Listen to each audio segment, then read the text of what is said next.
Bonjour à tous, bienvenue dans cette nouvelle vidéo. Aujourd'hui je vais répondre à une question que l'on m'a posée et que j'ai notée. La question c'est pourquoi le surdoué a tendance à se faire rejeter dans un rapport après avoir aidé quelqu'un d'autre. Alors, euh, ici apparemment le sujet des surdoués vous intéresse particulièrement, pas de problème. Ce sera donc une vidéo à nouveau là-dessus. Pourquoi est-ce que le surdoué se fait rejeter après avoir aidé quelqu'un d'autre? Donc, le surdoué, il faut savoir que lui aime particulièrement réfléchir, résoudre des énigmes, et donc il aime également aider les autres, c'est quelqu'un d'altruiste généralement, et il va avoir cette tendance à vouloir effectivement chercher des solutions aux problèmes des autres, à les aider dans les épreuves difficiles. Et comme c'est quelqu'un qui réfléchit beaucoup, ça rejoint justement la personne qui, elle, est en deuil ou a quelque chose de particulier à traverser. La personne, donc une personne, je vais dire, qui est une norme pensante, même si je n'aime pas trop ce terme, mais voilà.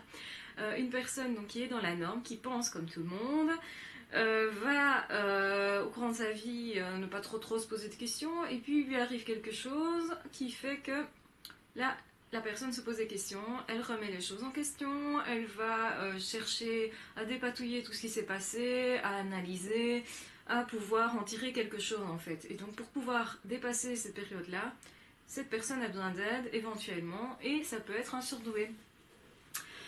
Ça peut être aussi un surdoué thérapeute, hein, ce qui est encore plus efficace normalement, enfin voilà.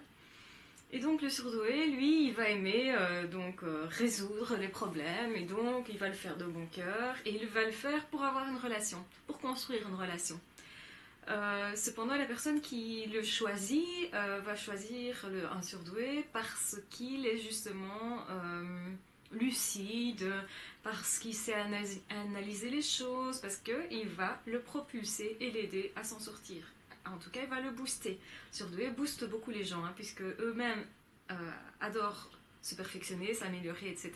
Quel que soit le domaine, ça peut être aussi d'un point de vue personnel. Donc quand ils rencontrent quelqu'un qui est justement dans cette démarche, ça colle plutôt bien. Et alors ça dure évidemment pendant la période du deuil. Une fois que la personne a fini son deuil, a fini de se poser des questions, a trouvé ses réponses et souhaite continuer sa vie, normalement elle n'a plus envie de se casser la tête, donc elle va prendre de la distance par rapport au surdoué qui lui continue de moliner, qui lui continue d'analyser, qui lui continue de penser. Donc c'est une défense quelque part que la personne qui fonctionne normalement, je veux dire, comme tout le monde, va se comporter de cette manière parce que c'est dans l'ordre des choses. Une fois que le deuil est fini, la personne n'a plus tellement envie de s'autoriser à s'épancher là-dessus, elle a envie de reprendre sa vie, donc elle a envie de passer à autre chose, et donc elle passe à autre chose aussi concernant le surdoué. Et donc beaucoup de surdoués souffrent de cet état de fait, hein. Il faut savoir que bon voilà, c'est juste le comportement de chacun est compréhensible. Maintenant, ça peut aussi créer des amitiés, hein. C'est pas non plus toujours, ça ne se termine pas toujours comme ça, hein. Il y a des personnes qui, au contraire, aiment bien continuer de s'analyser, qui vont être peut-être des personnes justement qui aiment le développement personnel ou aiment les analyses. Alors, comment dire, un surdoué comme lui, il pense tout le temps, peut-être que ça va être épisodique. Donc, c'est-à-dire que la personne norme pensante, elle ne veut pas suivre le rythme du surdoué, sans aucune méchanceté. C'est comme ça, donc c'est pas voilà la personne qui décide de voir le surdoué de temps à autre. Donc comme une amitié ne se poursuit pas tout le temps, tous les jours, généralement ça pose pas trop de problèmes et une amitié réelle va naître, même si c'est deux personnes qui fonctionnent différemment.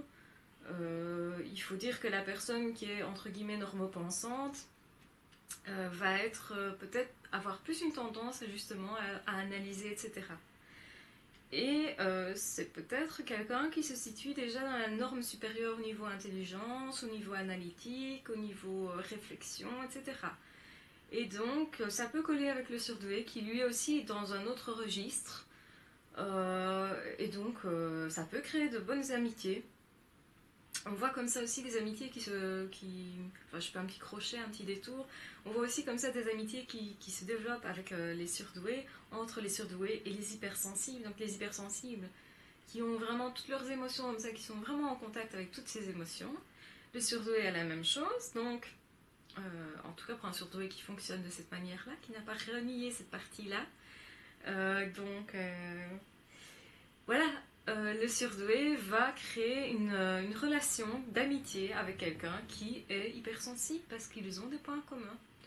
Et donc voilà, c'est deux personnes qui fonctionnent différemment, qui ont des niveaux. J'aime pas trop de parler de niveau d'intelligence, mais on va dire ça, qui, euh, qui n'ont pas le même fonctionnement à ce niveau-là, au niveau de l'intelligence. Puis il n'y en a pas un qui est meilleur que l'autre, hein, c'est différent, c'est tout.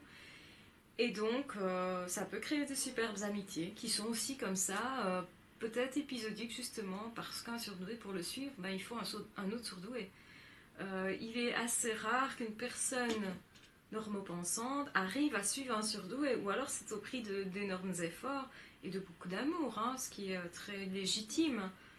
Donc on a évidemment des couples comme ça qui se forment entre ce type de personnes, hypersensibles, surdouées, ou une personne qui est normopensante mais qui a un QI quand même très développé, qui aime bien être raisonner, tout ça, va aussi se mettre avec un surdoué. Donc là, il peut y avoir des points communs et former des couples. Maintenant, un surdoué avec un autre surdoué, c'est quand même idéal, parce que quand vous avez deux personnes qui fonctionnent de la même façon, c'est beaucoup mieux, c'est beaucoup plus simple.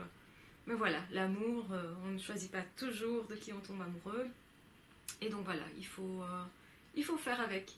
Et donc voilà, ça explique effectivement que un surdoué, une fois que le deuil de l'autre est fait, donc va avoir l'impression qu'on s'est servi de lui en fait. Donc lui il a donné tout son cœur et l'autre en fait, ben non, il voulait juste s'en sortir quoi. Et donc les deux positions sont légitimes et je pense que c'est logique que ça arrive. Voilà, je vous laisse pour. Je pense avoir répondu à la question, donc je vous laisse et je vous retrouve dans une suivante vidéo. N'hésitez pas à partager la vidéo si elle vous a plu et très bonne journée.